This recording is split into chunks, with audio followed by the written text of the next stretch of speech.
National Herald case की बात करेंगे। कांग्रेस के पूर्व अध्यक्ष राहुल गांधी से ईडी की पूछताछ पर घमासान मचा हुआ है, थम ही नहीं रहा। आज भी कांग्रेस की ओर से जबरदस्त प्रदर्शन किया गया। ईडी की कार्रवाई के विरोध में जगह जगह कांग्रेस ने प्रदर्शन किया और कई कांग्रेसियों को हिरासत में लिया गया। आज की बहस इसी मुद्दे पर होगी कि आखिर क्यों केंद्रीय जांच एजेंसियों का सियासीकरण किया जा रहा है। क्या प्रदर्शन सिर्फ बहाना है, मकसद प्रदर्शन के बहाने राजनीति चमकाना है? इसी पर हम चर्चा करेंगे। ये केंद्र सरकार की खींच दिखाई देती है। पहली बात है कि हमारे कांग्रेस के दफ्तर को चारों तरफ से घेर दिया गया, किसी को आने नहीं दिया। 15 आदमी को आने की अनुमति थी। पत्रकारों के साथ बदसलूकी हुई, नेताओं के साथ बदसलूकी हुई। तो ये तो लोकतंत्र में राजनीतिक दल पे यदि राजनीतिक दलों को ख़त्म करना है, मीडिया को ख़त्म करना है, तो उसमें लोकतंत्र कहाँ रहा? ये तो तानाशाही है। अब तो तानाशाही को उतर आए हैं ये लोग। हम चाहते हैं कि अगर राहुल जी खुद चले कि सामने से कि चलो आपको जो पूछना है पूछो, 10 घंटे पूछताछ। कभी कानून क्या है, कानून में अगर एलिगेशन जो है उसको सही भी मान लो तो क्या होगा कि इनकम टैक्स के जो कानून है उसके तहत स्केड्यूल का कोई गुनाह ही नहीं बनता है। जब स्केड्यूल का गुनाह नहीं बनता है, एफआईआर नहीं बनती, इन्वेस्टिगेशन कहां से होगा? संविधान और कानून से ऊपर कोई नहीं है, गांधी परिवार भी नहीं है। अगर भ्रष्टाचार में लिप्त होंगे तो कानूनी प्रक्रिया के तहत जवाबदेही होगी और जांच भी होगी। जिनको जनता ने विश्वास करके सेवा का अवसर दिया, वही गांधी परिवार जनता को और देश को लूटने में लगा था। बात करते हैं सत्याग्रह की। सत्याग्रह गांधी परिवार क्या करेगा? जो सत्यानाश करता है। ये डेमोन्स्ट्रेशन नहीं, ये राजनीतिक ऑब्स्ट्रक्शन है। ये सत्याग्रह का प्रदर्शन नहीं, ये भ्रष्टाचारियों का भक्ति प्रदर्शन है। और ये कहते हैं झुकेंगे नहीं, पर भ्रष्टाचार के बचाव में ये रुकेंगे नहीं। आज ऐसा प्रतीत हो रहा है। बार बार हम जिन सवालों का जवाब मांग रहे हैं, उनका जवाब छोड़कर हर बात पर रणदीप सुरजेवाला और कांग्रेस पार्टी बोलती है। पर सवाल ये है कि जब एलिगेशन लगता है परिवार पर, तो एजिटेशन क्यों होता है पार्टी का? तो प्रतिक्रियाएं आप सुन रहे हैं, अलग अलग पार्टियों की अलग अलग प्रतिक्रियाएं हैं। प्रदर्शन कांग्रेस पार्टी के नेता कर ही रहे हैं। कुछ सवाल हम लेकर आए हैं, फिर हम इसमें चर्चा शुरू करेंगे। इस पर ईडी की जांच पर सियासी संग्राम क्यों है? ठीक है, एक मामला है, ईडी इन्वेस्टिगेशन कर रही है, उस पर इतना ज्यादा शोरगुल करने की क्या जरूरत है? बहुत सारे नेताओं से सवाल जवाब होते हैं।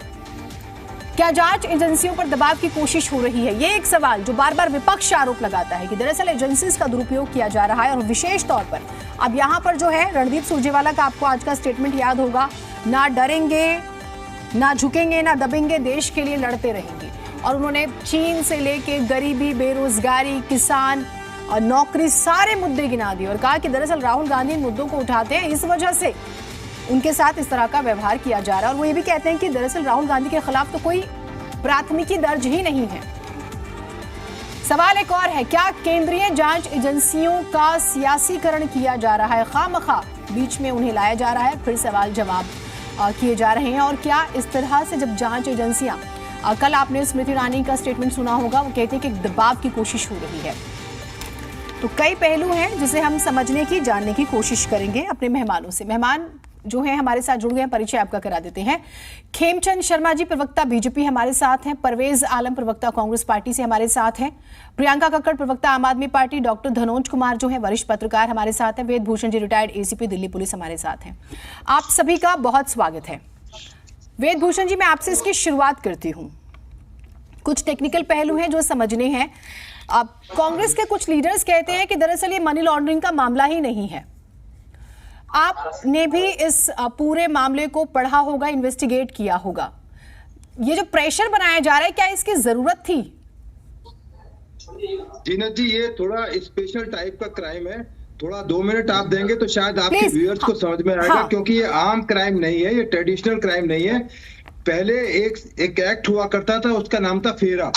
फिर बाद में वो चेंज हुआ, फिर पेमा के नाम से हुआ, अब पीएमएलए के नाम से है। ठीक है। अभी आपके चैनल पर बताया, आप खुद भी बता रही थी कोई एफआईआर नहीं है। ये कहना गलत है, क्योंकि इसमें एफआईआर नहीं होती, इसको बोलते हैं ECIR, enforcement case information report ECIR होती है, जिसके बिना मैं एक चीज करेक्ट करूं सर, ये मेरा स्टेटमेंट नहीं, कांग्रेस के नेता रणदीप सिंह सुरजेवाला, हाँ मैंने उनका स्टेटमेंट कोट किया था। मैं आपको कोट नहीं कर रहा हूँ, मैं ये नहीं कह रहा, आपने कहा जो भी सूजी वाले हैं, जो सूजी वाले आप बता रहे हैं, सूजी वाले ने बोला, मुझे नहीं पता उन्होंने सूजी वाले नाम अदब से लेंगे किसी का भी हो। हाँ अच्छा सूजी वाला नहीं है उनका नाम, अच्छा सॉरी सुरजेवाला बताया गया मुझे। अच्छा जो भी है, तो इसमें सबसे इंपॉर्टेंट बात मैं 2 चीजें आपको बताऊंगा। एक तो इसकी इन्वेस्टिगेशन आम अधिकारी नहीं करता, इसकी इन्वेस्टिगेशन एक AD रैंक का, असिस्टेंट डायरेक्टर रैंक का ऑफिसर इन्वेस्टिगेट करता है इस केस को, जो कि एक गजेटेड ऑफिसर होता है, एक जिम्मेदार अधिकारी होता है। और जो राहुल गांधी जी का जो केस है, हमारे जो माननीय राहुल गांधी जी हैं, उनका जो केस है उसकी जांच के लिए एक जॉइंट कमिश्नर रैंक का ऑफिसर और 3 AD रैंक के ऑफिसर की एक टीम है जो इस मामले में जांच कर रही है। ठीक है। दूसरा इंपॉर्टेंट पहलू यह है कि ये जितने भी आज जो क्वेश्चनायर तैयार किया गया, उनसे सवाल जवाब किए गए, तो वो जो भी वो जवाब देंगे राहुल गांधी जी, वो तमाम चीजें एडमिसिबल हैं। पुलिस के सामने दिए गए बयान एडमिसिबल नहीं होते, परंतु कस्टम और जो ED है उनके सामने यदि कोई बयान लिखे जाते हैं तो कोर्ट में मान्य होते हैं। सबसे इंपॉर्टेंट बात यह है कि वो एडमिसिबल ऑफेंस है। आपने याद होगा, आप सत्येंद्र जैन के वकील ने कहा कि उनकी याददाश्त चली गई है, क्योंकि वो कोविड के दौरान उनकी याददाश्त चली गई थी। उनका एक आर्गुमेंट था कि वो चूंकि जवाब नहीं दे पा रहे हैं, क्योंकि जवाब देंगे तो फिर उनकी बात कोर्ट में रखी जाएगी कि कोर्ट में उन्होंने जो ड्यूरिंग इन्वेस्टिगेशन उन्होंने इस चीज को कबूला है, इन चीजों को माना है। अब मुझे नहीं पता राहुल गांधी के क्या सवाल जवाब हुए, उन्होंने अपने बचाव में क्या अभी एग्जाम दिए। अभी मैं आपकी ध्यान दिलाना चाहता हूं, सत्येंद्र जैन जी को छोड़ दिया जाए, इस देश के गृह मंत्री और बहुत बड़े सुप्रीम कोर्ट के लॉयर 106 दिन ED द्वारा ही अरेस्ट किए गए थे। तो ये जो कोर्ट होती हैं, इसकी जीनत जी ये डेजिग्नेटेड कोर्ट होती हैं, आम कोर्ट नहीं होती। ये एक सेशन जज के रैंक के अधिकारी होते हैं, ऑफिसर होते हैं, जुडिशियल ऑफिसर होते हैं। वो तमाम चीजों को जांचते हैं, परखते हैं, पुलिस रिमांड देते हैं या उनको कस्टडी में रखा जाता है, जेल में रखा जाता है, क्योंकि इसकी इन्वेस्टिगेशन एक आम क्राइम की तरह नहीं है, क्योंकि ये टाइम कंज्यूमिंग है और बहुत ज्यादा वॉल्यूमिनस है। वॉल्यूमिनस मतलब बहुत सारी चीजों का आकलन और असेसमेंट किया जाता है कि क्या जो PMLA के तहत जो एक्टिविटी थी, जो पैसा था, वो उसकी क्या चेन थी, तमाम कड़ियों को जोड़ना पड़ता है। क्योंकि सवाल ये उठ रहा है कि बहुत लंबे टाइम से इन्वेस्टिगेशन चल रही है, ED किसी कंक्लूजन पर नहीं पहुंच पाई। तो मैं बिल्कुल मानता हूं कि ये टेक्निकल, ठीक है सर, ठीक है, मैं एक चीज जो आपसे समझना चाह रही हूँ, ठीक है सर, आप अपनी बात पूरी जरूर कीजिएगा। देखिए, बहुत इजी वर्ड्स में अगर हम दर्शकों को समझाएं, हम नेशनल हेराल्ड का जिक्र करते हैं और वो एक पार्ट है AGL का, AGL जो है उसका एक पार्ट। मैं ये समझना चाह रही हूँ, ये किस सिचुएशन में मनी लॉन्ड्रिंग बना? एक कंपनी बनती है, वो शेयर ट्रांसफर हुए क्या इस सूरत में, और 50 लाख की पेमेंट कर दी गई, बस ये हुआ कि 90 करोड़ का लोन था, वो घाटे में थी, वो अखबार बंद करना पड़ा। तो ये मनी लॉन्ड्रिंग वाला पार्ट कैसे ऐड हुआ, ये मैं एक बार समझना चाहती हूँ। मैं, जैसे आपने बहुत सुना होगा, कॉमन है कि शेल कंपनीज बहुत सारी खोल दी जाती हैं। एक आदमी जिसकी आमदनी कुल 2000 रुपए है, उसके नाम पे अचानक उसके अकाउंट में करोड़ों रुपए आता है और वो किसी को आगे फर्दर डोनेट कर देता है। इसी तरह से जो ये वाला केस है, इसके अंदर चूंकि वो बताया गया कि नेशनल हेराल्ड डूब गया है, उसके 5000 जो उसके जो शेयर होल्डर थे वो पैसा देने की स्थिति में नहीं था, तो कांग्रेस ने अपनी पार्टी को बचाने के लिए, फंड बचाने के लिए, वो पैसा जिसका आप जिक्र कर रहे हैं वो इनको ट्रांसफर कर दिया। तो ड्यूरिंग इन्वेस्टिगेशन ये पाया गया कि वो गलत तरीके से ट्रांसफर किया गया था, नेशनल हेराल्ड को बचाने का नहीं था। वो केवल उसमें जो 5000 शेयर होल्डर थे, आज मात्र केवल 5 उसके शेयर होल्डर रह गए, जिसमें सोनिया गांधी, राहुल गांधी, खड़गे, इस तरह से 5 वो केवल रह गए। जो बाकी 5000 थे वो सब गायब हो गए। तो यही इन्वेस्टिगेशन का सब्जेक्ट है कि ये जो कांग्रेस ने पैसा डाइवर्ट किया, क्या ये जेन्युइन था या इसके पीछे कुछ और मंशा थी। तो इसमें इन्वेस्टिगेशन में इतनी परेशानी, इतना हंगामा करने की क्या जरूरत है? दूध का दूध पानी का पानी हो जाएगा, इन्वेस्टिगेशन हो जाएगी, अदालत को बताना पड़ेगा, ED को। और सबसे इंपॉर्टेंट बात है कि इसमें प्रोविजन है कि इन तमाम केसेस का स्पीडी ट्रायल होगा, क्योंकि डेजिग्नेटेड कोर्ट है, कोर्ट में मामला आएगा, विचाराधीन होगा। सत्येंद्र गर्ग जी का आज मामला सुनवाई हुई है, उन्होंने रिजर्व कर लिया, ठीक है, ऑर्डर बेल मिलेगी तो वो बेल बाहर आ जाएंगे, नहीं आएंगे तो जेल में चले जाएंगे। तो इसमें हाय तौबा करने की जरूरत नहीं है, ये डिस्ट्रैक्ट करने के बराबर है। जो आज हंगामा दिल्ली शहर के अंदर बरसा हुआ है, ये मेरा मानना ये है कि ये केवल इन्वेस्टिगेशन एजेंसी को उसके काम में रुकावट पैदा करना, एजेंसीज को फर्क नहीं पड़ेगा इस तरह के हो हल्ले से। हाँ, एजेंसीज प्रभावित नहीं होंगी। हाँ, क्योंकि आपने जरूर होती है इन्वेस्टिगेटिंग एजेंसीज का, उनकी जो कार्य करने की क्षमता है उस पर उसका विपरीत प्रभाव जरूर पड़ता है, परंतु ये एक्सपोज भी हो जाते हैं कि आपको इन्वेस्टिगेट एजेंसी पे ट्रस्ट नहीं है, आपको अदालतों पे ट्रस्ट नहीं है, परंतु इसका कोई इलाज नहीं है, आज नहीं तो कल। ठीक है, ये आपका पॉइंट है सर, मैं इसको मैंने जरूर सुना, लेकिन मैं ये समझती हूँ कि हमारे देश के एजेंसीज जो हैं वो प्रभावित नहीं होंगी अगर ऐसे दबाव बनाया जा रहा होगा, तो वो अपने हिसाब से काम करेंगे। और आपने क्योंकि जिक्र किया सोनिया गांधी, राहुल गांधी का हम जिक्र करें, सुमन दुबे है, ऑस्कर फर्नांडिस और सैम पित्रोदा, ये जो नाम है ना, जिनका जिक्र हो रहा है। अब कांग्रेस हाँ, मल्लिकार्जुन खड़गे साहब से भी पिछले दिनों इसी मामले को लेकर पूछताछ हुई थी। पवन बंसल चंडीगढ़ से एक नेता आते हैं पंजाब से, विशेष तौर पर उनसे भी पूछताछ हुई थी इस मामले को लेकर। तो इसके तो कई किरदार हैं। कांग्रेस की तरफ से हमारे साथ मेहमान जुड़े हुए हैं परवेज आलम जी। परवेज जी, देखिए एक मामला है, मामला चल रहा है, इन्वेस्टिगेशन हो रही है, ठीक है, ईडी की मर्जी, वो जितना पूछताछ करे। ये सड़क पर आने की क्या जरूरत आन पड़ी सर? अभी आपने सुना कि दबाव बनाने की कोशिश हो रही है। मैं आपसे दूसरा सवाल पूछूंगी, मैं आपसे सवाल पूछूंगी कि क्या इन प्रदर्शनों के बहाने कांग्रेस पार्टी अपनी सियासी जमीन को मजबूत करने की कोशिश कर रही है क्या? जीनत जी, बहुत सही सवाल पूछा आपने। सबसे पहले मैं नेशनल हेराल्ड केस के बारे में आपसे बातचीत करूं उससे पहले जो आज जो प्रदर्शनों की बात है, कांग्रेस पार्टी और कांग्रेस के कार्यकर्ता क्या चाहते थे? सिर्फ कांग्रेस कार्यालय जाना चाहते थे। आखिर क्या वजह है? आखिर क्यों मोदी सरकार इतनी डरी हुई है? ये तानाशाह सरकार और सारी तंत्र को लगाकर हमारे नेताओं के साथ दमनकारी नीतियां अपनाई जा रही है, उनको मारा पीटा जा रहा, जेल में ठूसा जा रहा। क्या हम ईडी का दफ्तर घेराव करने गए थे? हमारे सारे वरिष्ठ नेता और कांग्रेस के कार्यकर्ता क्या चाहते थे? अपने घर AICC 24 अकबर रोड, कांग्रेस के जितने कार्यकर्ता हैं, नेता, उनका घर है, हम अपने घर जाना चाहते थे। आखिर क्यों बौखलाई हुई है भाजपा और केंद्र की सरकार जो हमें वहां से रोकना चाहती है और बलपूर्वक? लेकिन आपको घर जाने की याद पहले नहीं आती थी क्या? आज ही आई जब ईडी काम कर रही है तो आपको ये याद आया? तो हमेशा जाते थे। आपको ये अब याद आया? हम तो हमेशा जाते थे जीनत जी, हम तो हमेशा जाते थे। एक मिनट मुझे बोलने का मौका दीजिए। कांग्रेस पार्टी के दफ्तर हमेशा जाते हैं, कांग्रेस के कार्यकर्ता हमेशा आते जाते हैं। आप पत्रकार हैं, मुझे यकीन है कई बार आप आई होंगी, कई बार आपने देखा होगा वहां कैंटीन है, वहां अपने वरिष्ठ नेताओं से हम मिलने जाते हैं। आखिर क्या वजह है कि 2 दिन से हमें रोका जा रहा है? हम तो किसी सड़क पे नहीं जा रहे थे। हालत ये थी कि दिल्ली के बॉर्डर पे पूछ कर अगर कोई कुर्ता पैजामा पहने हुआ किसी बस में बैठा हुआ, उसको उतार दिया जाता था। आज मैं मंदिर मार्ग थाने में जहां था, पंजाब कुछ लोग यात्री थे, उनको वहां पे डिटेन किया गया था। तो ये है, ये सरकार जो है, ये इतना अहंकार है इस सरकार में, ये विपक्ष की आवाज को इस तरह से निरंकुशता से कुचलना चाहती है। अब आप मेरी बात सुनिए, ठीक है, आपका ओपनिंग आप ही से सवाल है सर, आप ही से सवाल है। ओपनिंग कमेंट आपने दे दिया। हेराल्ड के बारे में मैं सवाल कर लूं पहले, उसी पे सवाल है, उस पे मुझे जवाब दीजिएगा। आपने कहा कि वहां पर कैंटीन है, मुझे तो सुन के थोड़ी सी अच्छी सी बात लगी। मैं ये तो नहीं पूछूंगी कि आप वहां पे चाय पीने जाते हैं, कैंटीन है, ठीक है। आप मुझे एक बात बताइए, आपने कहा कि डरे हुए हैं और इसलिए रोका जाए। चाय भी अच्छी मिलती है, कॉफी भी अच्छी मिलती है और साउथ इंडियन खाना भी अच्छा मिलता है। मैं तो चाहूंगी कांग्रेस के नेता आपस में मिलजुल के पिए तो शायद कांग्रेस मजबूत हो जाए। खैर छोड़िए, मैं उस पर नहीं आऊंगी। अभी देखिए फिर आप, और आपने उस एकता को देखा भी सर, मैंने तो सारी एकता देखी। मैं हरियाणा की एकता की अभी हेडलाइन पढ़ी है मैंने, वो छोड़िए ना आप। अभी आप मेरा सवाल सुनिएगा सर। बहुत से ऐसे, देखिए कोशिश तो यही है कि कांग्रेस को एकजुट दिखाया जाए ग्राउंड पर। अब इतनी राजनीति तो हमें समझ में आती है, अब वो आपके कौन कौन से नेता आ रहे हैं नहीं, वो अलग मसला, मैं उस पर नहीं जाऊंगी, मैं डिटेल बिल्कुल नहीं होंगी। आपके नेता को प्रेस कॉन्फ्रेंस करके ये बात कहनी पड़ी कि दरअसल आप क्रोनोलॉजी समझिए। मैं सुरजेवाला जी का जिक्र कर रही हूँ, मैं उनका स्टेटमेंट भी बाकायदा कोट करके लेके आई थी। वो कहते हैं कि ना डरेंगे, ना दबेंगे, ना झुकेंगे हम। दरअसल राहुल गांधी जी जो हैं वो तमाम आवाज़ों को उठा रहे थे, इस वजह से उन्हें परेशान किया जा रहा है। मुझे लगता है कि कांग्रेस पार्टी, क्योंकि आप लोग ये कहते हैं कि हम फ्रीडम फाइटर हैं, हमारा एक बहुत ही ज़्यादा मजबूत, एक गर्व करने वाला इतिहास है, तो मुझे लगता है कि वेलकम होना चाहिए था, ना कि इस तरह से सड़कों पर एकदम से उतर जाना चाहिए था।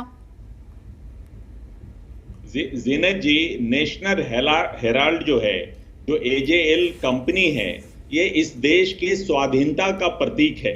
ये एक धरोहर है जिसको भाजपा कुचलना चाहती है। 1938 में जब जवाहरलाल नेहरू जी और कांग्रेस के पूर्वजों ने जो स्वतंत्रता सेनानी हैं उन लोगों ने इसकी बुनियाद और आधारशिला रखी थी। और भारत छोड़ो आंदोलन के वक्त अंग्रेजों ने इस पे बैन तक लगाया था। तो ये वो धरोहर नेशनल हेराल्ड, और 2008 तक आते आते अगर इसमें कुछ घाटाएं होने लगी, बंद होने के कगार पर आ गई, और जिस तरह से मिस एप्रोप्रिएशन का इल्जाम लगता है, मनी लॉन्ड्रिंग की बात की जाती है, मैं जीनत जी 1 मिनट में आप भी गूगल कर लीजिएगा, और जो भाजपा के प्रवक्ता है मैं उनसे भी गुजारिश करूंगा कि गूगल कर ले कि मनी लॉन्ड्रिंग होता क्या। मनी लॉन्ड्रिंग के बारे में मैं बता रहा हूं, ऐसा फाइनेंशियल ट्रांजैक्शन जिसका मकसद होता है कंसीलमेंट ऑफ आइडेंटिटी, मतलब आपकी आइडेंटिटी छुपाना, सोर्स छुपाना, और डेस्टिनेशन ऑफ इलिसिटली ऑब्टेन्ड मनी। अब ये बताइए इसमें कौन सा सोर्स छुपाया कांग्रेस पार्टी ने, किसकी आइडेंटिटी छुपी हुई है? सारे स्टेक होल्डर्स आपके सामने, सबका नाम पता आपको, फिर इसमें लॉन्ड्रिंग का जिक्र कहां से आता है? मनी लॉन्ड्रिंग का। ये सिर्फ और सिर्फ जिस तरह से देखिए मूल जो सवाल है, मैं अब मुझे ठीक है, तंग करते थे, परेशान करते थे, आज देश में बैठी तानाशाह सरकार भी कांग्रेस की आवाज, मुखर आवाज से डरती है। ठीक है, अभी आप रिपीट बातें कर रहे हैं आलम साहब, अभी आप रिपीट बातें कर रहे हैं। परवेज जी, महंगाई चरम पे है। परवेज जी, अभी आप सुन लीजिए, ठीक है? मुझे बाकी मेहमानों से भी उनके ओपनिंग रिमार्क्स सुनिए। सिर्फ डाइवर्जेंट टैक्टिक्स है सर, अभी आप वहाँ प्रदर्शन नहीं कर रहे हैं, अभी आप न्यूज चैनल पर हैं। सुनिए 2014 से ईडी के पास ये केस है। सुनिए, अभी आप 14 से भी, आखिर मिला क्या इनको? या तो ऑडियो म्यूट करना पड़ेगा। आप क्या रिकॉर्ड करके आए हुए हैं कि आपको क्या बोलना है? सर अभी आप सुनिए आराम से परवेज जी, अभी आप प्रोटेस्ट में नहीं है, आप न्यूज चैनल पर हैं, आप अपना पॉइंट रखेंगे, बाकी मेहमान भी हैं, और अगर हम आराम से सवालों के फेस करेंगे तो बेटर है ना, चीजें कुछ निकल के आए, कोई हेल्दी चर्चा हो। अभी सुनिए, अभी आप सुनिए एक सवाल और, फिर मैं बाकी मेहमानों का सुनिए। देश को श्रीलंका बनाने की कोशिश की जा रही है, आप कहते हैं सर प्लीज, ये जो सब्ज बाग देखते हैं ना, इस तरह के कुतर्क दे के वो तो देखते ही रह जाएंगे। सरकार नहीं, ये पॉलिटिकल और ये स्टेटमेंट्स आप यहाँ पे ना दें। आप सुनने के लिए प्लीज ऑडियो म्यूट कीजिएगा, इतना वक्त नहीं खराब कर सकते सर। आप प्रोटेस्ट में नहीं है, मैं आपको बहुत इजी वर्ड्स में समझा रही हूं। आप प्रोटेस्ट में नहीं है यहाँ पर, जहां पर आपको अपने आला कमान को खुश करना है, आप ये दिखा रहे हैं कि मैं ये बोल रहा हूं। नहीं सर, लेट बी फैक्चुअल। मैं आपसे पूछने वाली थी सवाल, आप जवाब तैयार रखिएगा। अगर यंग इंडिया लिमिटेड बनाई गई, बहुत बेसिक सा सवाल, 90 करोड़ रुपए का लोन जिसका जिक्र हो रहा है वो माफ कर दिया जाता है, पहले वो पार्टी फंड से दिया जाता है, फिर उसे माफ कर दिया जाता है, और ये क्यों आरोप लगा कि सिर्फ और सिर्फ 50 लाख लगाकर 2000 करोड़ की संपत्ति पर कब्जा करने की कोशिश हुई? यही पिटीशन है ना सुब्रमण्यम स्वामी का, यही आरोप है ना, यही मूल आरोप है। अगर आप कहेंगे मैं इसे और इजी वर्ड्स में समझा दूंगी, इसका जवाब तैयार रखिएगा। मैं बाकी मेहमानों की प्रतिक्रिया ले सर प्लीज, मैं बाकी मेहमानों की प्रतिक्रिया ले लेती हूँ। खेमचंद शर्मा जी, आपने ये सवाल पूछ लिया है, आपके दर्शकों की जानकारी के लिए कांग्रेस पार्टी का स्टैंड में रख दूं। यंग इंडिया लिमिटेड, पहली बात तो ये कि ये वो कंपनी है जिसमें कोई भी स्टेक होल्डर्स ना 1 रुपया लेता है ना देता है, ना ही इसमें कोई प्रॉफिट, नो प्रॉफिट पे ये काम करती है। दूसरी बात, अगर किसी कारण अगर ये कंपनी बंद होती है तो सारा का सारा फंड एनजीओ को, जो नॉन ट्रस्ट या नो प्रॉफिट मेकिंग जो ट्रस्ट होता है, उसको ये पैसा चला जाएगा। तो इसमें लेन देन का फिर वही बात है ना, ऐसी कंपनी की जरूरत क्यों आन पड़ी बनाने की? अब ऐसे तो कंपनियां बन गई और शेल कंपनीज का जिक्र होता है, कागजी कंपनियां। सर अभी ठीक है, मैं एक बार बाकी मेहमानों को शामिल कर लूं, बहुत ज्यादा वक्त जो है इसी में चला गया। खेमचंद शर्मा जी, अब कांग्रेस पार्टी अगर ग्राउंड पर उतरकर अपने नेता के लिए प्रोटेस्ट करती है तो क्या आपत्ति है? कैसे जांच प्रभावित हो जाएगी इससे? ईडी तो अपना काम करेगी ना सर, या आप लोग डर गए हैं कांग्रेस की एकजुटता देखकर?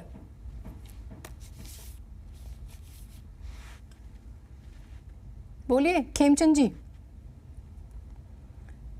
खेमचंद जी, आवाज सुन पा रहे हैं आप?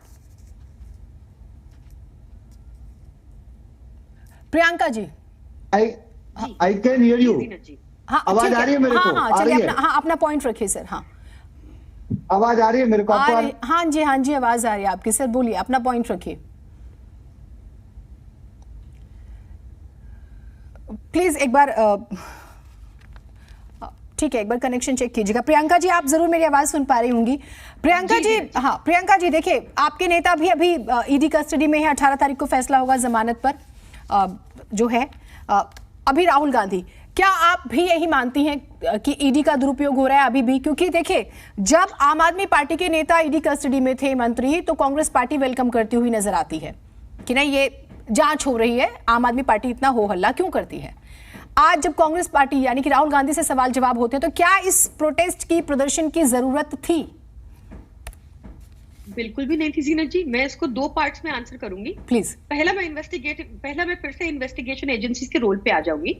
क्यों उन पे बार बार क्वेश्चन मार्क लगता है? क्योंकि जीनत जी, जहां ईडी को पहुंचना चाहिए, जैसे 22,000 करोड़ की ड्रग्स पकड़ी गई अदानी पोर्ट पर, वहां कोई ईडी नहीं पहुंची। जैसे परसों एक रिपोर्ट आ रही थी कि हमारे प्रधानमंत्री जी ने दबाव डाला कि पावर प्रोजेक्ट श्रीलंका का अडानी को दिया जाए, इस पे ईडी कुछ सवाल नहीं करेगी। जैसे जिनको हमारे प्रधानमंत्री जी मेहुल भाई चौकसी बोलते थे, वहां ईडी नहीं पहुंची। फिर जो करप्ट नेता कांग्रेस के इधर बीजेपी में आ गए और ईडी के सारे मसले ठंडे हो गए। ऐसा एक मसला है हेमंत कुमार बिस्वा जी का, एक है मुकुल रॉय का, एक है नारायण राणे का, एक ऐसा मसला है बीएस येडियुरप्पा जी का। कोर्ट ने 31/3/2021 को येडियुरप्पा जी के खिलाफ कर्नाटका हाईकोर्ट ने साफ साफ कहा कि बड़े भारी एलिगेशन है, इस पर इन्वेस्टिगेशन होनी चाहिए। कुछ नहीं हो रहा। अभी निर्मला सीतारमण जी ने उनको थैंक यू बोला था सपोर्ट के लिए, शायद इसलिए।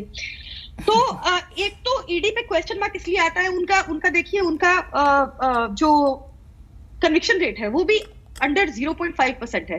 तो ये कुछ वजह है कि ईडी के ऊपर थोड़ा सा डाउट क्रिएट होता है, राइटफुली सो। दूसरा चीज, सत्येंद्र जैन जी के ऊपर अभी मैं आऊंगी, मैं 3 पार्ट्स में आंसर करूंगी।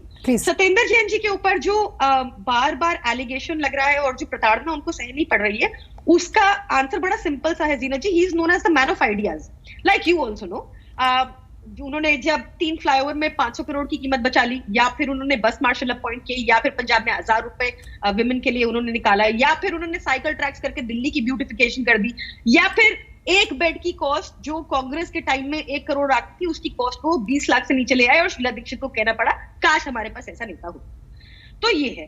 अब ये कांग्रेस का मसला भी क्यों शुरू हुआ? अच्छा, मैं I can go into deep detail about national Herald case, but आपने बहुत ब्यूटीफुली बाकी सब प्रवक्ताओं से बेटर ऑलरेडी समझा दिया है। उसमें 2 मुद्दे हैं, वो उस पर बाद में आती हूँ। खैर, पहले कमिंग बैक टू दिस, जीना जी, हम ध्यान देंगे कि क्या अभी जो 5 राज्यों में चुनाव हुए थे उसमें कांग्रेस का हश्र क्या हुआ। पंजाब में आई 18 सीटें, यूपी में आई 2 सीटें, उत्तराखंड में आई 19 सीटें, मणिपुर में आई 5 सीटें और गोवा में आई 17 सीटें। कांग्रेस बिल्कुल समाप्त हो चुकी है हर जगह, इस बात को कोई नकार नहीं सकता। अब क्या हुआ इसके बाद? एक बार बात करते करते प्रियंका गांधी जी के मुंह से निकल गया कि कैप्टन अमरिंदर सिंह की सरकार तो दिल्ली से बीजेपी चलाती है, ये उनके मुंह से निकल गया। दूसरा क्या हुआ? 7 अप्रैल 2022 को सोनिया गांधी जी मोदी जी से मिलती हैं। अब कैसे रेलेवेंट किया जाए राहुल गांधी को दोबारा, ये चर्चा हो सकती है। और बहुत निश्चित बात है कि जब एक नई पार्टी, 10 साल पुरानी पार्टी, इतनी तेजी से fastest growing party in the world, आज हम एसएडी से भी आगे हैं राज्यसभा में, 92 सीट्स हम स्वीप कर गए पंजाब में, तो खतरा तो पैदा होगा। अब खतरा पैदा होगा, राहुल गांधी जी को कैसे रेलेवेंट किया जाए? काफी टाइम से कांग्रेस तो कोशिश कर ही रही है 2014 से। अब हमने एकदम देखा नेशनल हेराल्ड केस फिर से जाग गया। अब नेशनल हेराल्ड केस, मैं आज चिदम्बरम जी को भी सुन रही थी, मुझे बहुत रिस्पेक्ट है उनके लिए, बट मुझे बहुत खेद है इस बात का कि ऐसे वरिष्ठ नेता ने भी मिसइन्फॉर्म करने की कोशिश की। चर्चा बहुत महत्वपूर्ण है। अगर राहुल गांधी से सवाल जवाब हो रहे तो कांग्रेस पूरी पार्टी परेशान क्यों है, सड़कों पर क्यों है? प्रियंका जी, जो सवाल आपसे छूटा था जल्दी से जवाब दे दीजिएगा। क्या ये पूरी प्रोजेक्शन की कोशिश हो रही है राहुल गांधी को एक मास लेवल पर? एब्सोल्युटली जीना जी, और क्या है कि ये कोशिश भी फेल हो जाएगी। 2014 से चल रही है, काफी खर्चा हो चुका है। पर मैं आपको ये बता देती हूँ, कोई भी ईमानदार सरकार अगर आएगी सेंटर पे, तो नेशनल हेराल्ड केस में राहुल गांधी जी को जेल होगी, सिंपली बिकॉज 2 बड़े सिंपल क्वेश्चन है। ये खुद एडमिट करते हैं कि कांग्रेस ने लोन दिया, और उसके बाद पी चिदम्बरम जी बता रहे हैं कि बैंक लोन देती है। ये कैसा लॉजिक है? बैंक आरबीआई से गवर्नड है, एसेट्स की वैल्यू निकलती है, सारफेजी है, डीआरटी है, तब जाकर बैंक लोन उठाती है। बैंक लोन नहीं, उसमें भी कई बार उसमें एक और पॉइंट है, पार्टी से लोन दे दिया गया 90 करोड़ रुपए का। कैसे? आप समझिए, है ना? और अब पार्टी कैसे लोन दे सकती है, ये मैं समझूंगी। और फिर पार्टी और फिर एक कंपनी, एक्चुअली बहुत सारे लोगों को ये जानकारी भी नहीं है कि पार्टी ने 90 करोड़। देखिए, अगर एजेएल का हम बार बार जिक्र कर रहे हैं, उस पे अगर कर्ज था, बंद करना पड़ा अखबार, अगर हम बात करें तो 90 करोड़ रुपए का लोन दिया गया, ठीक है, वो पार्टी से दे देगा, पार्टी लोन कैसे दे सकती है, पहला सवाल। दूसरी बात ये कि आप और कंपनी क्या करती है, वो सारे शेयर जो है यंग इंडिया लिमिटेड को दे देती है। अब मैं आपको इसका उसमें क्या होता है कि वो सिर्फ 50 लाख रुपए दिए जाते हैं और फिर 90 करोड़ रुपए कहां गए वो भी जानकारी नहीं। अरे जीना जी, एक बड़ी सिंपल सी बात, ये तो बड़ा ही अच्छा था, ये बाहर से लोन लेने की, राइट ऑफ कराने की कोशिश कर लेते। 2000 करोड़ की प्रॉपर्टी है, ये एडमिटेड फैक्ट है। 2000 करोड़ 50 लाख में दे दिया, किसके पास है, किसके नाम है, सबको पता है। ठीक है जी। धनोज कुमार जी, ठीक है, खेमचंद जी, हाँ जी आवाज आ रही है। मैं आपका टेक लेती हूँ सर, एक बार धनोज जी की प्रतिक्रिया ले लेती हूँ। धनोज कुमार जी, ये जो ईडी और पूरी जो आंख मिचौली हो रही है, कैसे देख रहे हैं आप? और हर स्टेट में कांग्रेस पार्टी, मैं पॉलिटिकल सवाल आपसे लूंगी, कांग्रेस पार्टी इससे मजबूत होगी? और एक और सवाल मैं कई बार मैंने पूछा है, भारत जोड़ो आंदोलन करने वाली है कांग्रेस पार्टी अक्टूबर महीने से, कश्मीर से लेकर कन्याकुमारी तक, तो लगता है कि यहां से जमीन मजबूत हो जाएगी? ये लिटमस टेस्ट किया जा रहा है, गिरफ्तारियां देके, प्रदर्शन करके, ताकि जो काडर है उसका मनोबल बढ़े, नेता एकजुट नजर आए। बिल्कुल, बहुत बहुत शुक्रिया। देर आए दुरुस्त आए। मैं चाहूंगा जैसे मैं सबको चुपचाप सुना, सभी मुझे भी चुपचाप सुना। 2 लाइन से शुरुआत करता हूँ। आंखें मांगता तो दे देता, लेकिन आंखों के ख्वाब मांग बैठे। आपने जो मुझसे सवाल किया, देखिए these are action of parties, जो आप बात कर रहे हैं वो एक्शन ऑफ पार्टी है कि एक पार्टी मुद्दा खोजती है कि मान लीजिए Rahul Gandhi means Congress party means Rahul Gandhi. ये मैं नहीं कहता, ये कांग्रेस पार्टी कहती है, क्योंकि कांग्रेस पार्टी के तमाम नेता, जितने भी नेता है, वो राहुल गांधी को अपना सर्वेश्वर मानते हैं।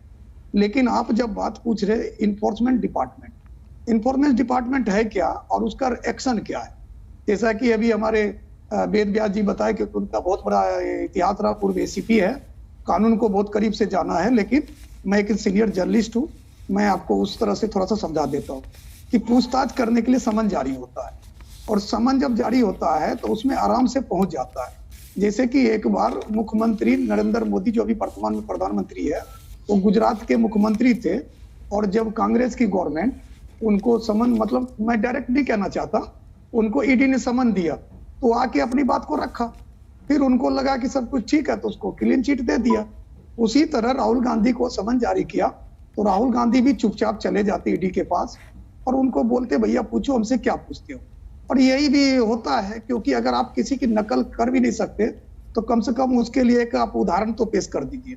जब पूछताछ करने की स्थिति में जीनत सिद्दीकी जी, जब कोई संदेह होता है तो उसको गिरफ्तार कर लिया जाता है। जैसे कि सत्यपाल जैन जी के, सत्येंद्र जैन जी के मामले में उनको कई बार बुलाया गया, फिर उनसे आपका आवाज चला गया, वॉइस चला। अब आप बोलिए धनोज जी, आप बोलिए उधर, आप बोलिए प्लीज। तो सत्येंद्र जैन को बुलाया गया और उनसे पूछा गया कि ये सब क्या हुआ। वहां पर जब संदेह हुआ तो उनको जो है अरेस्ट कर लिया गया। लेकिन आम आदमी पार्टी कहते हैं कि भैया वो बेकसूर है। तो देखिए, कोई भी आदमी अपने दही को खट्टा नहीं कहता। लेकिन आपने जो मुझसे सवाल पूछा कि कांग्रेस पार्टी इस तरह से एक्शन लेगी तो क्या वो फिर से जिंदा हो जाएगी या फिर से मजबूत हो जाएगी, तो देखिए हर पार्टी अपनी कोशिश में रहती है कि किस मुद्दा पे प्रेशर बनाए। जैसे भी आम आदमी पार्टी के प्रवक्ता आपके चैनल पर बोल रहे थे बहुत कुछ, लेकिन एक कहावत हमारे यहाँ, मैं चूंकि बिहार का रहने वाला हूँ, वहाँ कहते हैं कि थोथा घना बजे घना, क्योंकि जो कमजोर लोग होते हैं वो हल्ला ज्यादा करते हैं, क्योंकि कमजोर लोग चीखते चिल्लाते हैं। जब पुलिस भी किसी को अरेस्ट करने आती है ना, तो पूरा घर के लोग भयभीत हो जाते हैं कि भाई हमारे बेटा को, हमारे पापा को, हमारे चाचा को पुलिस पर। लेकिन धनोज जी, आप सीनियर जर्नलिस्ट हैं, सुनिए मेरी बात सुनिए। ये तो उनका अधिकार है ना, वो कैसी प्रतिक्रिया दे। नहीं देखिए, प्रतिक्रिया देने का मतलब ये थोड़े ना आपको इतना ही एक्शन लेना तो आप चले जाते हैं। नहीं, लेकिन ये उनके अधिकार क्षेत्र में आता है। नहीं है ना, इसको अधिकार क्षेत्र नहीं कहते, हम सीनियर जर्नलिस्ट है। अधिकार क्षेत्र का मतलब ये नहीं है कि जिस थाना में मेरे भाई के खिलाफ पूछताछ हो रहा है उस थाना के सामने जाके मैं हल्ला करूं, बल्कि प्रतीक्षा करूं। सुप्रीम कोर्ट है, हाई कोर्ट है, सब कुछ है। कब सुनिए, आप बेशक वरिष्ठ पत्रकार हैं, लेकिन अब कांग्रेस पार्टी प्रोटेस्ट, उसका अपना अधिकार, वो राजनीतिक दल है सर। कोई एक परिवार या एक वो नहीं है, एक घर नहीं है किसी मोहल्ले का। ये हमें समझना पड़ेगा, जिसका देश भर में उसके नेता हैं, उसके कार्यकर्ता हैं। तो ये तो एक फर्क होगा ना। सुनिए ना, जिस दिन समन दिया था उसी दिन प्रदर्शन कर लेते। जिस दिन समन आपको जारी किया था ना, उस वक्त राहुल गांधी देश में नहीं थे, विदेश दौरे पर थे। मेरी बात सुनिए, अरे मेरी बात सुनिए, आज देश विदेश का कोई रोल ही नहीं, मोबाइल पर तो होते हैं ना। नहीं फिर भी मैं आपको क्या कह रहा हूँ, मेरी बात सुनिए ना, आप प्रोटेक्ट करिए, मुझे तो बोलने दीजिए कम से कम, प्लीज अलाउ मी कि मैं कहना क्या चाहता, मेरे कहने का सारांश क्या। नहीं, आपने क्या कहा, प्रोटेक्ट कीजिए, एक बार एक्सप्लेन कीजिए, आपने किस संदर्भ में कहा ये? अभी आप मुझे बार बार रोक रहे हैं। ये आपने किस संदर्भ में कहा? ये आपने किस संदर्भ में मैंने कहा मुझे बोलने तो दीजिए। हाँ, आप बोलिए, लेकिन आप यहाँ सुनिए सर, आप यहाँ मेरी मंशा पर सवाल उठाने की कोशिश ना करिएगा। मैं बड़े अदब से आपसे, हाँ ये मैं बड़े अदब से आपसे रिक्वेस्ट कर रही हूँ। मेरी बात मुझे भी तो सुनिए ना आप, कि आपने कहा कि वो विदेश में, ये बात कांग्रेस के प्रवक्ता को कहने दीजिए ना। ये मैं आपकी जानकारी के लिए बता रही थी। अब ये काउंटर तो होगा ना सर? मैं तो, मेरी बात सुनिए ना, मैं तो डेली वहां जाता हूँ 24 अकबर रोड। अभी वो कैंटीन की बात कर रहे थे, मैं तो डेली सवाल करता हूँ। फिर तो कांग्रेस पार्टी में आपके खूब मित्र होंगे।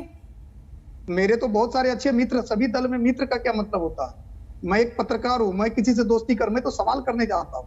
अगर मान लीजिए आज मोदी जी आएंगे तो मोदी जी से भी मुझे मौका मिलेगा तो मैं सवाल करूंगा। मेरा सरल सवाल, हाँ सुनिएगा सर, सुनिए, बहुत छोटा सा सवाल है मेरा आपसे सर, बड़ा सिंपल सा। कांग्रेस पार्टी क्या अपनी सियासी जमीन मजबूत करने की कोशिश कर रही है इस प्रदर्शन के जरिए? राहुल गांधी बेशक बहाना हो, अलग से तो कोई मौका कभी किसी के पास नहीं आता। देखिए, ईडी उसको वोट नहीं देता, ठीक है, मैं आपको कह रहा हूं, वो सियासत को मजबूत करे, उनका अपना राइट है। राहुल गांधी जी अपने कार्यकर्ता को क्या आदेश दे रहा है, ये राहुल गांधी जी की है। आपने मुझसे सवाल पूछा तो मैं आपको बता दूं, जमीन मजबूत करने के लिए प्रदर्शन करके कांग्रेस ने देख लिया, मुट्ठी भर लोग पहुंचे, वही लोग पहुंचे जिनको राज्यसभा भेजा, जिनको मुख्यमंत्री बनाया। आपसे मैं पूछना चाहता हूं, आप ही से, यहाँ कांग्रेस के मित्र से पूछ लीजिएगा, क्या कांग्रेस को तमाम लीडर आ गए थे दिल्ली?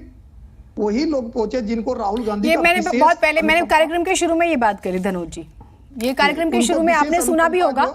हाँ, कार्यक्रम के शुरू में मैं इस पे चर्चा कर चुकी हूँ। सभा भेजा, सुनिए ना, अशोक गहलोत जी जिनको मुख्यमंत्री बनाए रखा, क्या कांग्रेस के तमाम लोग आ गए? क्या बड़ी पार्टी है कांग्रेस की, बहुत पुरानी पार्टी है। चलिए ठीक है, हेराल्ड को जवाब, अभी सुनिए, लास्ट एक बात कर दूं, कांग्रेस पार्टी के मित्र कह रहे थे कि स्वतंत्रता सेनानी ने इसको किया। 1938 में जवाहरलाल नेहरू ने नेशनल हेराल्ड की स्थापना की थी, और उस पर भी उनका अपना स्वार्थ था, जनहित नहीं था।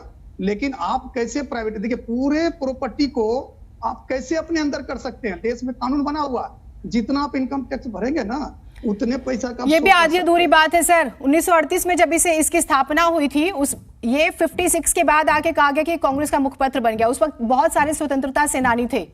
ये हमें बहुत सारे पहलू हैं इसके। हाँ, मुझे आवाज आ रही है। खेमचंद जी हमारे साथ हैं, बीजेपी के मेहमान। क्या खेमचंद जी आप मेरी आवाज सुन पा रहे हैं? नमस्कार। हाँ, मैं सुन सकता हूँ। हाँ खेमचंद जी, दुर्भाग्य से आपका कनेक्शन बहुत परेशान कर रहा है आपको।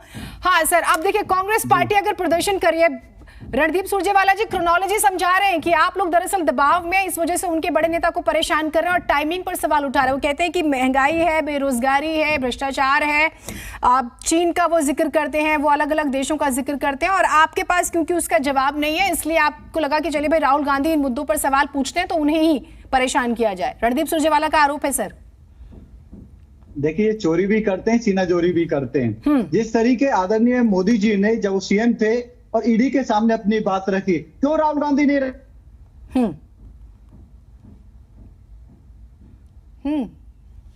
को, जिसके 5000 मेंबर थे, 5000 मालिक थे, आज 5 लोग मालिक हैं। क्यों 9995 मालिक कहां गए? क्यों उनके परिवारों से नहीं पूछा गया? क्यों उनके जो एक्चुअल उनके मालिक हैं उनके पास उनका अधिकार है? क्यों ये जो 5 लोग गांधी परिवार के खास हैं और जो गांधी परिवार के सदस्य हैं वो उस हजारों करोड़ की संपत्ति के मालिक बन गए? कैसे उन्होंने जो पार्टी को पब्लिक ने फंड दिया है कि वो, फिर से ठीक है, एक बार टेक्निकली दोबारा से मैं कहूंगी हमारी टीम एक बार चेक करे। परवेज आलम जी, बहुत सारे सवाल हैं आप ही की तरफ घूम कर आ रहे हैं, और दरअसल ये पूरा प्रोजेक्शन आप लोग राहुल गांधी का कर रहे हैं। एक बार फिर से 24 से पहले यही आरोप था, मूल जो है। देखिए जीनत जी, राहुल जी को किसी प्रोजेक्शन की जरूरत नहीं है। आज मोदी जी सबसे ज्यादा जिस नेता की चर्चा करते हैं विपक्ष के जिस नेता की सबसे ज्यादा चर्चा होती है उस व्यक्ति का नाम राहुल गांधी है। आज इस डिबेट में भी बार बार राहुल जी का नाम आ रहा है। उनको किसी प्रोजेक्शन की जरूरत नहीं है। दूसरी बात, आम आदमी पार्टी की जो प्रवक्ता कह रही थी कि कांग्रेस जो है वो इररिलेवेंट होती हुई पार्टी है, तो इनका थोड़ा सा मैं आंकड़ा ठीक कर दूं और दिल्ली का जो मॉडल है उसका आईना दिखा दूं। इस देश में लगभग 4000 से अधिक टोटल नंबर ऑफ एमएलएज हैं, जिसमें 691 भाजपा के बाद सबसे ज्यादा जो विधायक हैं वो कांग्रेस के हैं। विपक्ष की आवाज जो संसद में सबसे ज्यादा गूंजती है वो उसमें सबसे ज्यादा जो विपक्ष में सांसद हैं, 53 सांसद लोकसभा में है और 38 सांसद राज्यसभा में है, जो कांग्रेस विपक्ष में सबसे बड़ी पार्टी है। इसमें कहीं आम आदमी पार्टी कहीं दिखती भी नहीं है। और आज जो सुर में सुर मिलाकर भाजपा के आम आदमी पार्टी बोल रही है, तभी तो हम हमेशा कहते हैं दिल्ली में कि अरविंद केजरीवाल संघी है और भाजपा के सर सत्येंद्र जैन के प्रकरण में आपका और बीजेपी का सुर में सुर मिला हुआ था। मैंने इसी प्रोग्राम में चर्चा की थी। मैंने 4 डिबेट्स की हैं इस पूरे प्रकरण पे, तब आपका सुर में सुर मिला हुआ था। स्टेट बदलता है तो आप लोगों के मिजाज बदल जाते हैं। मॉडल की बात की है, इनका 2 स्वास्थ्य मंत्री पंजाब का दिल्ली का जेल में है।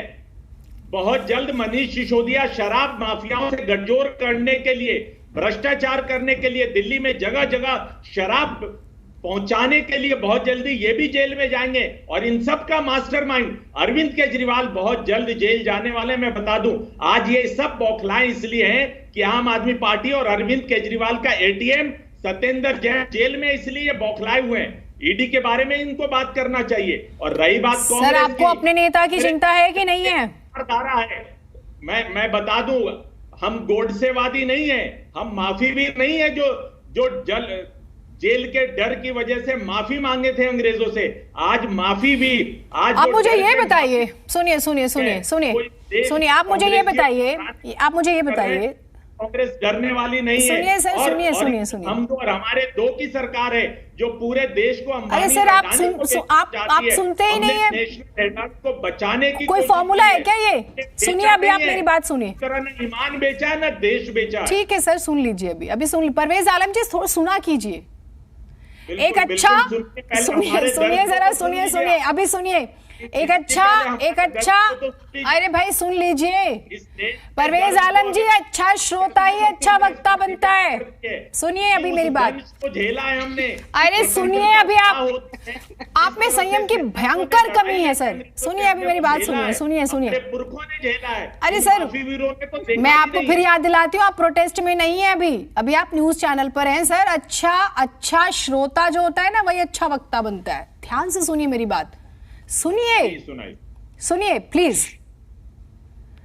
आप ये स्पष्ट कीजिए, ये समझाइए देश को, एक कंपनी लॉस में थी, उसको पार्टी से 90 करोड़ रुपए का फंड दिया जाता है और फिर 50 लाख देके माफ भी कर दिया जाता है। ये कैसे हो सकता है?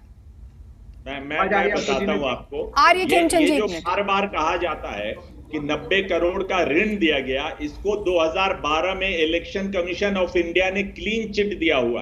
अरे भाई, और national Herald AGL company is not a profit making company, और यंग इंडिया लिमिटेड भी कोई प्रॉफिट मेकिंग कंपनी नहीं है।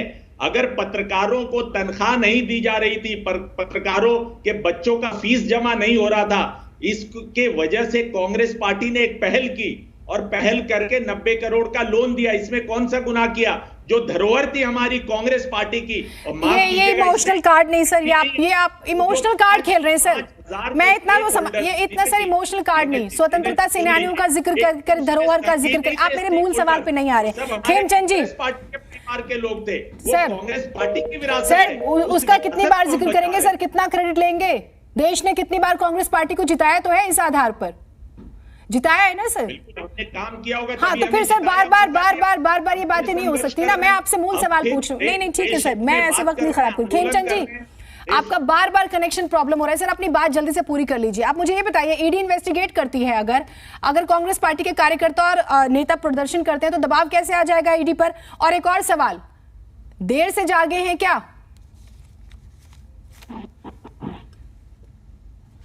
टाइमिंग पर सवाल हो रहा है खेमचंद जी। हेलो, आवाज आ रही है आपको जीनत जी? हाँ बोलिए। जीना जी, ये लोग चोरी भी कर रहे हैं, सीना चोरी भी कर रहे हैं। हम लोग देर से नहीं जागे, इन लोगों को चुपचाप से जाके जवाब देना चाहिए था, जवाब है नहीं। गांधी परिवार को बचाने के लिए नाटक नौटंकी कर रहे हैं, सरकारी काम में बाधा पैदा कर रहे हैं और जनता इसको समझ रही है। अगर इनमें सच्चाई होती तो चुपचाप से जाके जवाब दे देते। राहुल गांधी को पता है कि वो फंसने वाले हैं, उन्होंने चोरी करी है, उनका परिवार इसमें फंस रहा है। इन्होंने 9,995 जो परिवार मालिक थे उनके हक को इन्होंने मारा है और उनके हक को मार के 5 लोगों के फेवर में इन्होंने हजारों करोड़ की संपत्ति को ट्रांसफर किया है। क्यों किया है? आप ये कहते हो ये तो नॉन प्रॉफिट ऑर्गेनाइजेशन है, तो किसी और लोगों को क्यों नहीं मेंबर बनाया? क्यों आप लोगों ने नहीं 5 लोगों को मेंबर बनाया जो गांधी परिवार के सदस्य हैं या गांधी परिवार के दरबारी हैं? और लोगों को क्यों नहीं बना दिया? आपके ऊपर 9,995 जो परिवार हैं उनका जो हक है उनको मारने का अपराध है। आपने एक सेल कंपनी से करोड़ रुपए लेके 50 लाख रुपए लेके आपने जो बाकी का पैसा है वो माफ कर दिया। ये पब्लिक का पैसा है जो सामाजिक कार्यों के लिए खर्चा होना था और आपने बड़ा अपराध किया है और उसकी जांच तो होगी और आप जब गलत पाए गए हैं तो उस पर कार्रवाई भी होगी। आपने सच्चाई बिल्कुल नहीं है, इसलिए नाटक नौटंकी कर रहे हैं। जल्दी से जवाब दे दीजिए परवेज आलम जी, फिर मैं बाकी मेहमानों से उनकी प्रतिक्रिया लूं। जीना जी, ये जो बार बार कह रहे हैं कि ईडी पे दबाए के लिए प्रदर्शन किया जा रहा है, फिर साफ करना चाहता हूं, ईडी के दफ्तर में किसी तरह का कोई नहीं हुआ। कांग्रेस के कार्यकर्ता कांग्रेस कार्यालय करना चाहते थे जिसको भाजपा की दमनकारी सरकार ने, अहंकारी सरकार ने कुचलने की कोशिश की। हमें अपने कार्यालय जाने से कोई नहीं रोक सकता। अरे सर, आप कार्यालय में ही रहिए ना, उसको कौन मना करे? अब ये कोई बात थोड़ी है। आपको कोई नहीं रोक रहा कार्यालय जाने से। हम तो तभी भी देखते हैं, सुनिए ना सर, जब नतीजे आते हैं तो कार्यालय के बाहर कैसे उदासी छाई है। जीना जी, या तो आप वहां जाकर देखिए कांग्रेस पार्टी को किस तरह से किलाबंदी की गई है, सर ठीक है, से रास्ता बंद किया गया है। ठीक है सर। जीनत जी मैं वहीं था, जीनत जी मैं वहीं था, किसी को नहीं रोका गया था। मैं वहीं से रिपोर्टिंग कर रहा था। हाँ, अपने ऑर्गेनाइजेशन को जीनत जी मैं वहीं से रिपोर्टिंग कर रहा था। किसी को नहीं रोका गया जाने आने के लिए। और वो जिस तरह का ये हमारे कांग्रेस कार्यकर्ता को सभी को रोका गया है। आप कम से कम नेशनल चैनल पे बैठ के इस तरह का झूठी बात मत बताइए, लोगों को गुमराह मत कीजिए। मैं वहीं क्या है, अब आप एक पत्रकार पर भी आरोप लगाएंगे और जनता को बरगलाने की कोशिश कर रहे हैं। मैं वहीं पे था, मैं वहीं से रिपोर्टिंग किया, वहीं से आपके कई लोगों से मैंने सवाल किए। प्रवक्ता की तरह झूठ बोलेंगे तो मुझे आपत्ति है इस बात से। अरे भाई साहब, मैं वहीं प्रेजेंट था, आपके वहीं पर सभी थे, सुप्रिया सुले जी, आपके सब वहीं से निकले हमारे सामने। ठीक है सर, ठीक है। लेकिन कांग्रेस का क्या बैरिकेडिंग नहीं की गई थी, आप बताइए मुझे। नहीं, हमने तस्वीरें वो भी देखी है, डिटेन किए गए जो नेता, हमने वो भी देखा है। ज्ञान भवन वाले, ठीक है, क्या सारा वीडियो अगर आप ठीक है सर, इनको मैं 3 घंटे का वीडियो भेज दूं क्या? ये वो आप लोग बाद में प्रोग्राम के बाद मिलेगा। सुनिए ना आप, अरे प्लीज, आप भी कार्यालय में रहते हैं, कांग्रेस कार्यालय चक्कर काट लीजिएगा, आपके बहुत सारे मित्र हैं, चाय पर मिलेगा, एक दूसरे को वीडियो दिखाइएगा। यहाँ पर वक्त ना खराब करें प्लीज। अच्छा सर, जूस पी लीजिएगा, वैसे भी गर्मी है, कुछ लिक्विड ड्रिंक ले लीजिएगा। अच्छा ठीक है सर, प्लीज आप लोग इतना सीरियस, ठीक है सर। अरे धनोज जी प्लीज, ठीक है, आप लोग आपस में मिल लीजिएगा, एक दूसरे का दुख सुख बांट लीजिएगा। कैंटीन में बुलाकर चाय पिला दीजिए। अच्छा ठीक है, प्लीज चलिए, हल्के हल्के हंसी के कैप्सूल्स रहने चाहिए। वेदभूषण जी, इस मामले में अब आगे आप क्या होता देख रहे हैं सर? मैं आपसे, क्योंकि आपका अपना अनुभव है, आप अच्छे से एक्सप्लेन कर सकते हैं सर। 2 दिन से इन्वेस्टिगेशन चल रही है, इसमें आगे आप होता क्या देख रहे हैं सर? जीनत जी, जो बीजेपी, कांग्रेस, आम आदमी पार्टी जो भी इसको कलरिंग दे, पर ये जो पीएमएलए एक्ट है इस देश की पार्लियामेंट द्वारा पारित एक कानून है और जिसको ईडी तमाम चीजों की केटरिंग करती है, इन्वेस्टिगेशन करती है। ठीक है। और ये उनकी जिम्मेदारी है कि यदि कोई भी इस तरह की चीज कहीं भी नोटिस में आए, क्योंकि इंटरनेशनल कन्वेंशन के आधार पर ये पीएमएलए एक्ट लाया गया था और पार्लियामेंट द्वारा लाया गया था। इसमें तमाम जो ब्लैक मनी आता है या टेररिज्म को जो पैसा आता है, वो तमाम को आकलन करना, जांच करना उनका एक प्रेरोगेटिव है, उनकी ड्यूटी है। अदर मैं कह रहा हूँ उनकी जिम्मेदारी है, उनको इन्वेस्टिगेशन करनी चाहिए। और जो सबसे इंपॉर्टेंट पार्ट जो आपकी आज इसमें छूट गया है वो ये है कि जो 60 लाख रुपए महीना नेशनल हेराल्ड का किराया आता है हर महीने, वो पैसा कहां जा रहा है, ये काम ईडी का है, इन्वेस्टिगेशन करने का, इनकम टैक्स का उनका प्रेरोगेटिव है, उनकी जिम्मेदारी है, ये देश की जिम्मेदारी है, उनकी तनख्वाह दी इस देश के फंड से दी जाती है, ईडी की जिम्मेदारी। और बताया कि 60 लाख रुपए जो आपने आज और बातें बताई, 90 करोड़ रुपए की और बातें बताई, जो 60 लाख रुपए महीना जो छूट गया आपके पास से पॉइंट, वो 60 लाख रुपए किसको फंडिंग हो रहा है, किसकी जेब में जा रहा है, क्या जीनत ये, इसका जांच नहीं होनी चाहिए क्या? इसके बारे में कोई इन्वेस्टिगेशन नहीं होनी चाहिए? बिल्कुल इन्वेस्टिगेशन होनी चाहिए। कलर, तमाम तरह के कलर दिए जा रहे हैं, बीजेपी, कांग्रेस, आम आदमी पार्टी, सत्येंद्र जैन, चिदम्बरम। तो ये देश मेरा और आपका हक है जानने का कि ये जो 60 लाख रुपए जो किराया आ रहा है, क्या वो चैरिटेबल है, कहीं बांटा जा रहा है, किन गरीबों को बांटा जा रहा है, ये मुझे भी पता होना चाहिए, जीनत को भी पता होना चाहिए और देश को पता होना चाहिए। और ये जिम्मेदारी है कि राहुल गांधी हो, चाहे चिदम्बरम हो, चाहे सत्येंद्र जैन हो, उनको बताना ही पड़ेगा। जो पैसा उन्होंने सर्कुलेट किया उनको बताना है सरकार को और देश को बताना पड़ेगा, नहीं तो अदालतें उनका एक एक पैसे का हिसाब किताब रखेंगी। आपको याद होगा कि 106 दिन चिदम्बरम साहब जेल लेकर आए और सुप्रीम कोर्ट के टॉप लॉयर हैं वो आज की डेट में, और कांग्रेस के बहुत बड़े नेता हैं। तो कोर्ट एक दिन भी बड़ी मुश्किल से रख पाते किसी को जेल में, 106 दिन जेल रहना। और अभी सत्येंद्र जैन आप सोच रहे हैं क्या? ठीक है सर, क्योंकि हाँ ठीक है, आपने एक पॉइंट का जिक्र किया तो मैं 2-4 चीजें अपने दर्शकों की जानकारी के लिए बता दूं। राहुल गांधी से जो सवाल हुए हैं उसमें बहुत सारे जवाब छुपे हुए हैं। आपकी संपत्ति कहाँ है, क्या विदेश में कोई संपत्ति है, हाँ तो कहाँ और कितनी, एजेएल में आपकी भूमिका क्या थी, यंग इंडिया से कैसे जुड़े, यंग इंडिया के डायरेक्टर कैसे बने, कंपनी कब कितने में बनाई गई। सवाल यह भी हुआ क्या यंग इंडिया एजेएल का टेक ओवर कर सकती है, जो किया गया। पहले 90 करोड़ का फाइनेंशियल हेल्प किया गया पार्टी फंड से, फिर 50 लाख रुपए देके सारे के सारे शेयर यंग इंडिया को ट्रांसफर कर दिए गए। यही है मूल मामला। समझिए, एजेएल की देनदारी खत्म करने के लिए जो पेमेंट हुई वो किसके फैसले पर दी गई। एजेएल के 50 लाख रुपए के जो शेयर आपने खरीदे उसका पेमेंट कैसे किया गया था, आपकी कितनी हिस्सेदारी थी, आपने अपने शेयर कैसे और कितने में खरीदे।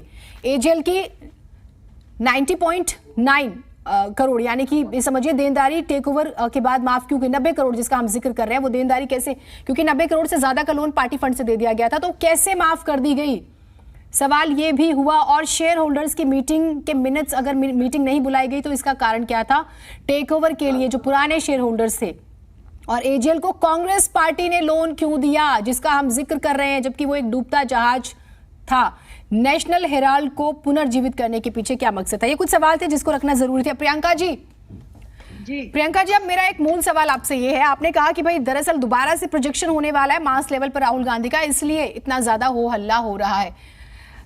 कल भी हमने चर्चा की थी इस प्रकरण को लेकर, तो एक सवाल बीजेपी के मेहमान ने पूछ दिया था कि आम आदमी पार्टी दरअसल लेट हो गई, उसे भी इसी तरह का प्रोटेस्ट करना था अपने नेता के लिए, लेकिन थोड़ी सी देरी हो गई। नहीं जीना जी, हम नहीं करेंगे। हमने हमारे 34 एमएलए, आप पहले भी आपको पता है, सारे के सारे बाइज्जत बरी हो गए, उनके ऊपर भी चार्जेस लगे, एक के बाद एक। कोर्ट ने बोला it is a waste of court's time और सारे मैटर बाहर फेंक दिए, सब अक्विट हो गए। हमने तब भी बाधा नहीं डाली, हमने अब भी नहीं डाली। हमें पता है क्या चल रहा है। मैं आपको बता रही हूँ ना, सारा कुछ शुरू हुआ सोनिया गांधी जी की मीटिंग के बाद अपना मोदी जी से, तो उसके बाद ये सारा शुरू हुआ है प्रोजेक्शन। अब उसके बाद ये जितना मर्जी मेहनत कर ले, राहुल गांधी पे कब से ट्राई कर रहे हैं, कितना पैसा खर्च चुके हैं। अगर इनको, मैं आपको बता रही हूँ फिर से, कोई भी ईमानदार सरकार आएगी वो जेल में होंगे। अभी आगे जब तक गुजरात चुनाव और हिमाचल चुनाव नहीं हो जाते, हो सकता है उनको सिंपैथी गेनिंग के लिए उनको प्रताड़ित किया जाए। अब उसके बाद आप ये देखें कि आपने, मैं सबको सुन रही थी, and I must say Jeena ji that it was very impressive that you are most informed. तो इसमें और बहुत अच्छा रहता है, थोड़ा डिबेट का स्तर बढ़ जाता है, पता चलता है कि आप जब एंकर बैठे होते पढ़ के तो रोक पाते हैं दूसरों को गलत बोलने से। तो इसमें एक बड़ा मूल सवाल है जो ये एडमिटेड फैक्ट है कि कांग्रेस ने 90 करोड़ दिया एजेएल को। ये सारी दुनिया ने एडमिट कर लिया है, कांग्रेस के सब प्रवक्ताओं ने एडमिट कर लिया है। पी चिदम्बरम जी ने जोर की कहा है कि बैंक लोन दे सकता था, वैसे कांग्रेस ने दिया है। ये बड़ी ही ईडी ने सवाल भी किया है, ये मैंने भी सवाल जिक्र किया, उसमें ये सवाल भी है, पार्टी फंड से क्यों दिया। फ्लॉड नहीं, मैं आपको बताती हूँ, सुनिए। तो ये बड़ी फ्लॉड थिंकिंग है जो पी चिदम्बरम जी ने पेश करने की कोशिश की। आप एक लोन दे सकते हैं आरबीआई की गाइडलाइंस के तहत, आपके पास कितने एसेट हैं उसका वैल्यूएशन होगा, उस हिसाब से आपको लोन मिलता है। एक पब्लिक ऑर्गेनाइजेशन, कांग्रेस कोई प्राइवेट पार्टी नहीं है, कांग्रेस के पास पैसा कहां से आता है? जिन लोगों ने उनको चंदा दिया वहीं से पैसा आता है ना। ये लोग लोन मांगते हैं, बार बार इनको डोनेशंस मिलती हैं। तो जो डोनेशंस मिली, जो पब्लिक मनी था, वो पब्लिक मनी उन्होंने 90 करोड़, जो एडमिटेड फैक्ट है, उन्होंने इस कंपनी को दिया अपना राइट ऑफ करने के लिए डेट। ये आपने कैसे दे दिया? कांग्रेस दे ही नहीं सकती थी। ये बैंक के साथ जो एनालॉजी बार बार बता रहे हैं, गुमराह कर रहे हैं, और ये इसी चक्कर में गोल गोल घुमाते रहेंगे ताकि हम यही बहस में अटके रहे और चर्चा ये हो जाए बीजेपी वर्सेस आप। मेरे को बात एक छोटी सी रखनी जल्दी से 10 सेकंड में। हाँ, राहुल गांधी सबसे बड़े एसेट बीजेपी के लिए साबित हुए हैं, इसलिए बीजेपी भी चाहती है कि वापस राहुल गांधी ही आए। अरविंद केजरीवाल जी जो एक्चुअल थ्रेट है, जो सबसे फास्टेस्ट ग्लोबल पार्टी बन के निकले हैं, उनसे उनको थ्रेट है। अब क्या करें? उनके एक मिनट को बदनाम करने मैं ये तो नहीं कहूंगी अति उत्साह है, मैं इसे नहीं कहूंगी, लेकिन हाँ, लेकिन जिस थर्ड फ्रंट की अगुवाई, और सुनिए, जिस थर्ड फ्रंट की अगुवाई होती है और बहुत मुख्य चेहरा कहा जाता है अरविंद केजरीवाल जी को, दरअसल थर्ड फ्रंट हो या फोर्थ फ्रंट हो, फिफ्थ फ्रंट हो, ये अपने पर्सनल निजी विकास से ऊपर उठ ही नहीं पाते। महत्वाकांक्षाओं की राजनीति इतनी हावी हो जाती है कि कोई थर्ड फ्रंट कभी इस देश में बना ही नहीं। मैं माफी चाहती हूँ, क्योंकि उसमें फिर ममता बनर्जी चाहेंगी वो प्राइम मिनिस्टर बने, अरविंद केजरीवाल जी चाहेंगे वो प्राइम मिनिस्टर बने, और भी जो बड़े चेहरे हैं, स्टालिन का जिक्र हो जाता है, उद्धव ठाकरे का जिक्र होता है। ये थर्ड फ्रंट की मीटिंग्स पे सारी जानकारी है मुझे। चलिए, मेरे पास वक्त नहीं था, मैं माफी चाहती हूँ, मेरे पास वक्त नहीं था। जिन्हें कम वक्त मिला उनसे भी माफी। बहुत शुक्रिया आप सभी का जुड़ने के लिए। लेकिन एक बात जो बहुत ज्यादा समझने वाली है, देखिए, ईडी इन्वेस्टिगेट करे, सवाल जवाब करे, वो एक पहलू है, लेकिन कांग्रेस पार्टी ग्राउंड पर अपना ग्राउंड मजबूत करने में लगी हुई है, ये दूसरा और महत्वपूर्ण पॉइंट है जो समझना होगा।